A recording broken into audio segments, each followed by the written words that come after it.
નમસ્કાર, આપ જોઈ રહ્યા છો સ્પાર્ક ટુડે ન્યૂઝ. સુરતના પેડિયાટ્રિશિયન ડોક્ટરનું નિવેદન સામે આવ્યું છે. ગુજરાતમાં ચાંદીપુરા વાયરસનો કહેર વધી રહ્યો છે. 15 વર્ષથી ઓછી ઉંમરના બાળકોમાં જીવલેણ ચેપી રોગ, જેને ચાંદીપુરા વાયરસ કહેવાય છે, સેન્ડફ્લાય નામની માખી કરડવાથી આ ચાંદીપુરા રોગ થાય છે. ચાંદીપુરા વાયરસના મુખ્ય લક્ષણોમાં અચાનક ઝડપથી તાવ આવવો, માથાનો ભારે દુખાવો થવો, ઉલટીઓ થવી, આંચકી આવી, બેભાન થવું અથવા તો લકવો થઈ જવો.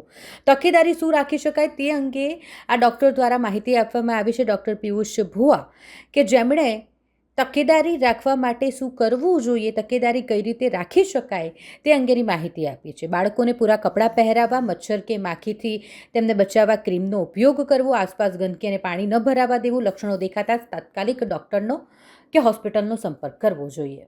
અત્યારે જે ચાંદીપુરા વાયરસના જે કેસ જોવા મળે છે એ મોસ્ટલી 9 મહિનાથી લઈને 14 વર્ષ સુધીના બાળકોમાં જોવા મળી રહ્યા છે.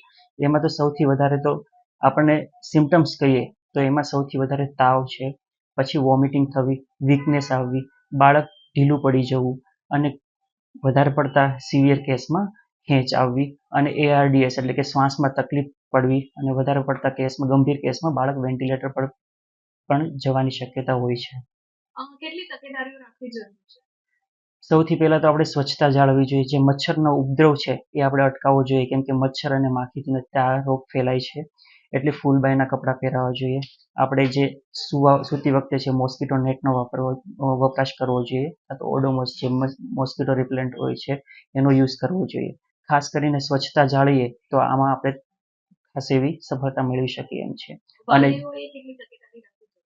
વાલીઓ તકેદારી રાખવામાં તો જો પણ નાની અમથી સિમ્ટમ્સ આપણને દેખાય, જેમ કે તાવ, વીકનેસ, વોમિટિંગ, એવું કંઈ નાનું અમથું બી આપણને સિમ્ટમ્સ દેખાય તો તરત જ નજીકના પીડિયાટ્રિશિયન કાં તો ડૉક્ટરની સલાહ લેવી જોઈએ.